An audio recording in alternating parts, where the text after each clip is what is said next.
In 1812, the United States was looking to eliminate British influence in North America. So, the Americans decided to invade Canada, a British-held territory, in order to repel the Redcoats from the North American continent. However, the trio of American invasions failed immensely.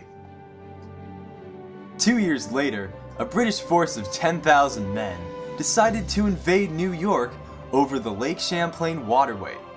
But this force was thwarted by a much smaller and weaker American fleet led by 30-year-old Thomas McDonough.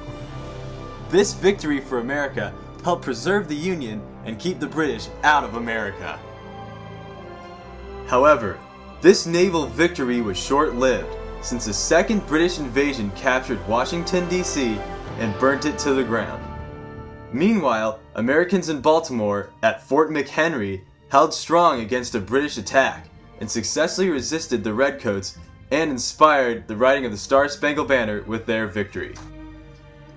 The final British attack was targeted at New Orleans, where American General Andrew Jackson had assembled a diverse fighting force to protect the Big Easy from the British. After a half an hour of fighting, the Redcoats were repelled by this hodgepodge army, and the war officially came to an end. 2 weeks prior to the Battle of New Orleans, the war had come to a nominal end in Ghent, Belgium, when both sides signed the Treaty of Ghent, which provided for an armistice to end the shooting in the war. From December 1814 to January 1815, 26 New England delegates met in Hartford to discuss a possible New England secession from the Union if the United States was to lose the War of 1812. This meeting was known as the Hartford Convention, and this meeting set off the aftermath of the War of 1812.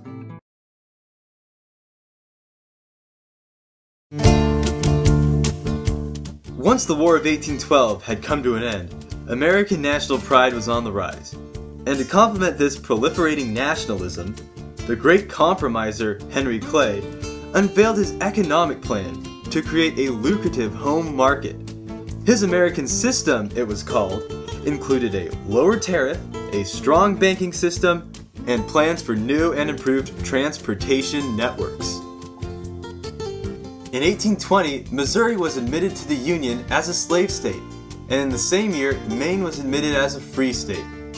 This maintenance of sectional balance led to the Missouri Compromise, which banned slavery in all states north of the 3630 parallel and gave Congress the power to ban slavery in all future American territories.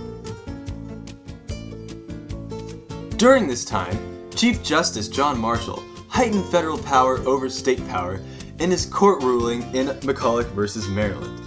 In this court case, he said that a state does not have the power to tax a bank.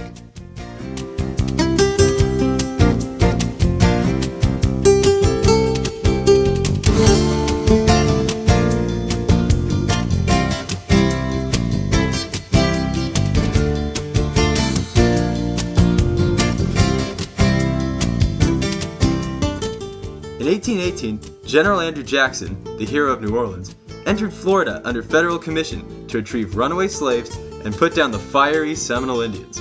However, many Floridians were left dead in Jackson's path. This is something that Washington did not want to see. So they secured the Florida Purchase Treaty of 1819 with the Spanish government, which required Spain to cede Florida to the United States.